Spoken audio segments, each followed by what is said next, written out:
So I wanted to give you the top five mistakes that new beginners, new beginners who are looking to get into fix and flips or real estate deals make when it comes to specifically doing fix and flip deals. And I'm going to give you some examples that even though I am not a new beginner in real estate anymore, I still come across these mistakes, and these mistakes are very costly. Okay, so I am just gonna go to the first biggest mistake that a new beginners make, and the first mistake that new beginners do is that when they're looking to purchase their first property, they don't do all the homework. And what do I do? What do I mean by that? They don't do all the homeworks when it comes to a property that needs a lot of work. They don't go and consult the city. They don't go do all the true homeworks that you need to be prepared for. I'll give you an example. I'm not a brand new beginner, but I recently did a property project in Olache Beach in Maine, and I actually did consult the city, but I still fell a little short. And that is, the city was supposed to give me a permit down the line to do instead of doing a single family project, they kind of told me that it was gonna be a duplex, and so I assumed that this was gonna be a duplex.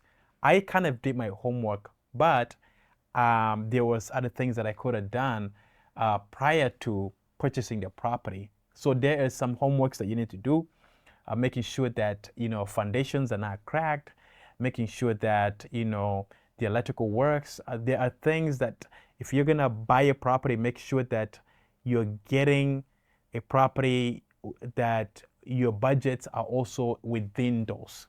So a lot of people just buy a property, and I've done that a ton of times, so many times, whereby I buy a property not realizing that there was an extra cost to the electrical work that needs to be done. There was an extra cost uh, to the foundation crack that I didn't see when I first, when I got the property under contract. So many things that would pop up, like heating, all kinds of things. So number two, a lot of new beginners that are getting in, they're looking to pick their first project, normally get the wrong CMAs from the realtors. And I always tell people, go and actually revisit a CMA that they give you. Make sure you do a little bit of homework, making sure that that property you're buying has the right CMA. As an investor, you call it a after repair value. How much is this property going to sell for when I fix it and I'm ready to list it on the market? Or what has other properties around that area sold for? So you have to know those numbers.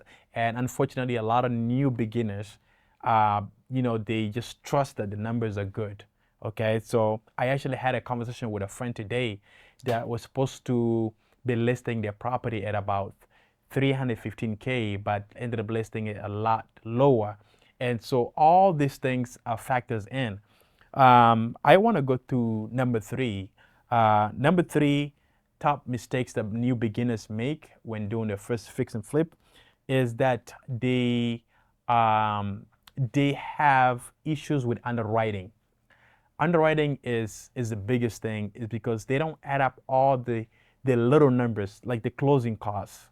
And this is also something that wholesalers have a lot of issues with. A lot of new wholesalers, when they send you deals, or if you're buying a deal from a wholesaler, you have to make sure that, okay, they're telling you that you can make 80K or 50K or whatever the number may be.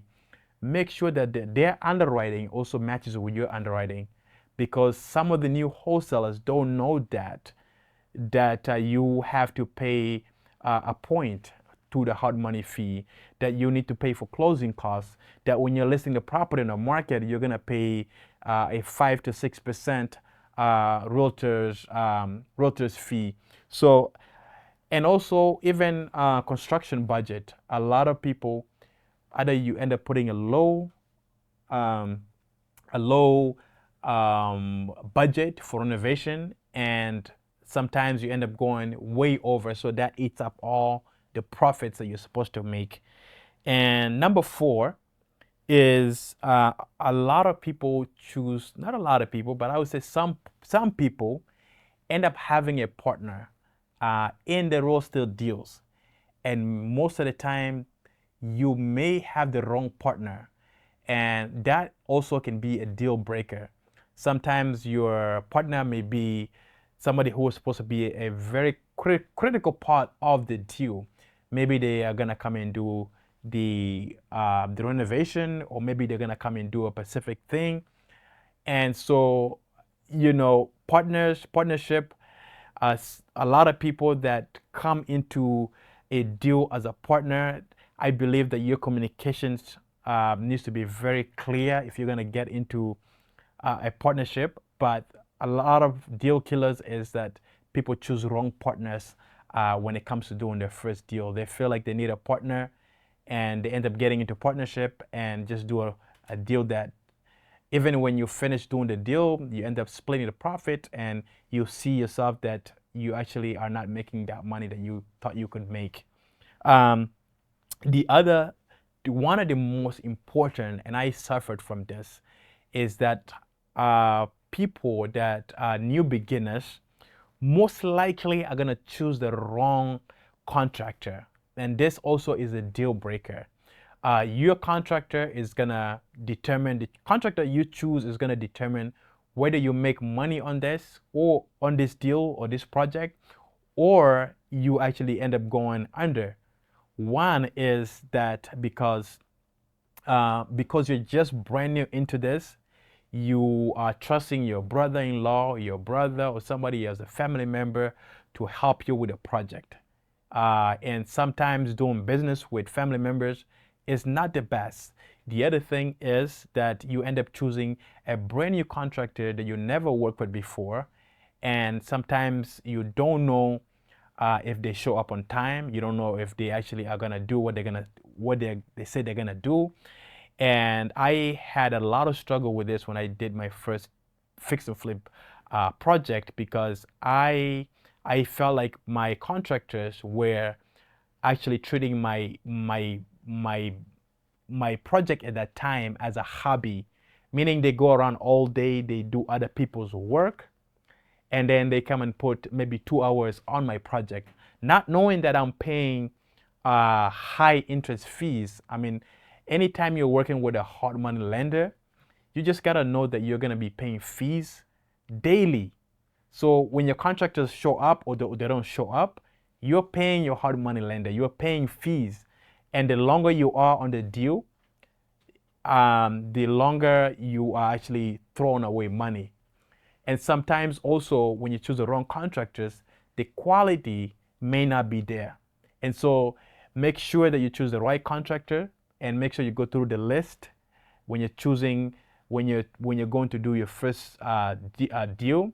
Make sure that if you have any of these five things that stood out to you, make sure you go back and check, make sure that you're not gonna be losing money because you lack in any one of these areas. Thank you so much, guys, for watching. Make sure you subscribe to the YouTube channel, and God bless you.